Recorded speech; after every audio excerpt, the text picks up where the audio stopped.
Like, I think Hawkeye, um, while I enjoyed it a lot, didn't quite stick the landing, like most of the Marvel shows, in my opinion, with its last episode.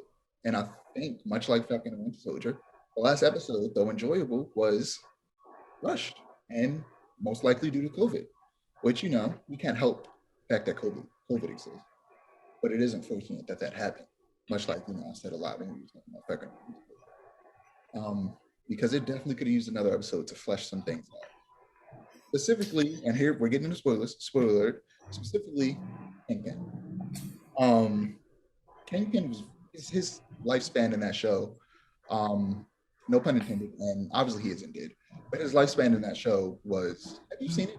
I'm realizing I'm just young. Yeah, of course I've seen it. Okay. It's me. You really haven't seen it? Come on now. I saw that the moment I woke up. And I did say spoiler alert. You would have said something if you didn't see it.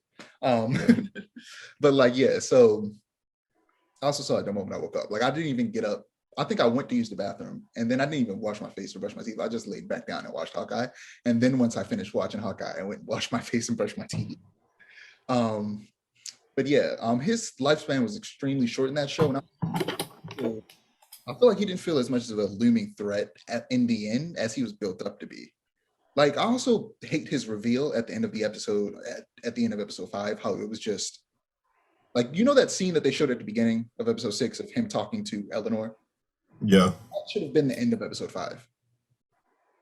Like, instead of revealing him in a blurry still shot from a video, it should have been straight up that scene. And then and then the next episode, you get more with him. I just feel like they didn't really utilize Kingpin very much. But I'm sure he'll show up in the Echo TV show. He's absolutely showing up in Echo, and he's going to show up in Daredevil, and he's going to show up in the next Spider-Man trilogy. I really hope he's like the overarching villain of the next Spider-Man trilogy. Yeah. He got buffed in Hawkeye, like, majorly. The man got shot in the chest with an arrow, literally just noped it. Like, he literally just shrugged it off. He got hit by a car through a wall, then blown up, and was still walking around like he was fine. They tanked that man. I wonder if they're gonna give a reason for it, or if they're just not gonna ignore it and just be like, who it is. It's Kingpin. This is just who he is. I really hope they ignore it. I really hope they don't give a reason for it. Like, I really just want to see, like, no explanation. Kingpin's just now, like, strong. Even though it was cool to see him do all that stuff, I think that fight was very poorly choreographed. Oh, I wholeheartedly agree. I was kind of sitting there a little disappointed in that fight. They kept cutting. And when you talk about it all the time, I hate when they just keep cutting. Like, sit still for a second. Like, I don't think it would have been like, we've seen Vincent D'Onofrio beat the hell out of Daredevil in the Daredevil show. We know that Vincent D'Onofrio knows how to pick a person up and throw them. Like, he can do those things. They didn't need to cut so much. Like, I don't feel like Kingpin, especially in this, last episode, he isn't like a professional fighter. He's just throwing his arms and picking people up and tossing them. I don't think that requires a very high level, fighting skill to the point to where they felt like they needed to cut around it because it looked really bad. Like, how hard would it be to choreograph a person pushing a person into a wall, or throwing not the best punch, but a really powerful punch at a person, throwing them across the room? I don't think that needed as many cuts as they added in. It just shatters all of Kate's bones in one push. I also feel like a lot of the fights in that last episode weren't the best.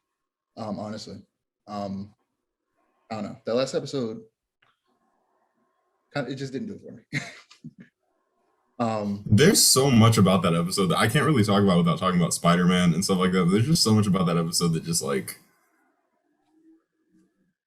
I'm excited. I'm not gonna say, at the very least they gave us Kingpin. At the very least they didn't Ralph Boner us like they did in WandaVision, but there's so much that they got so close to Ralph Bonering us with in that Hawkeye episode, and I'm just like, why? Like, come on now.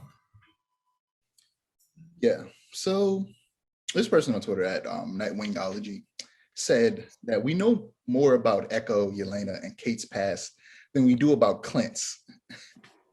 Yeah. like this person on Twitter specifically said, he mentions like swordsman and trick shot circus backstory, Barney Barton, Clint's life before Shield. That's what that's what I was expecting to see in this show. He was kind of a side character in his own show. Like, if they do, like, are they going to do season 2? And if they do, we actually going to be able to like Clint's backstory? Like, how did he become Shield agent? Like, how did he get where he is? Why is he so good with the bow? Like, but yeah, I want to know more about Clint's backstory. Like, overall, MCU Clint is just not great. He's literally Jason Bourne. Like he reprises his role in the Jason Bourne show, but now he has a bow and arrow in the family. Like I don't, or in the Jason Bourne movie, but now he has a bow and arrow in the family. Like I don't care about MCU Clint like at all. And then what was with that ending with the Watch? Is she Mockingbird? Is Agents of Shield not canon anymore? Like what is going on? They didn't explain any of that. Agent Shield was never really canon, but also it was definitely big canon, especially during like the beginning and middle phases of phase 2 and 3. That was big time canon. Did you ever watch Agents of Shield? Yes, not now. Just because they were writing the show in a way to make it potentially fit into canon doesn't make it canon. They were just writing it so that if they ever decided to bring it into canon, it could be canon. But it was never. Oh, that was. I'm telling you, it was literally like it was canon. Events in the movies were taking place in Agents of Shield, and events in Agents of Shield were taking place in the movie. It was canon, and there were writer statements. It was canon for a long time. It was explicitly canon. It was never official. It was never official canon. Like I said, they were writing it so that if they Deshaun, there are literally writer statements and interviews explicitly stating the show was canon. Yes, writers on the show and Kevin Feige himself. It was canon for a long time. They're not the ones who say things are canon, okay? But anyway, I say all that to say I really do want Agents of Shield to be canon. It was canon. This is the thing. It's been canon. It's been explicitly canon. There's a lot of really cool stuff in canon, and also Coulson is just cool. I want Coulson back.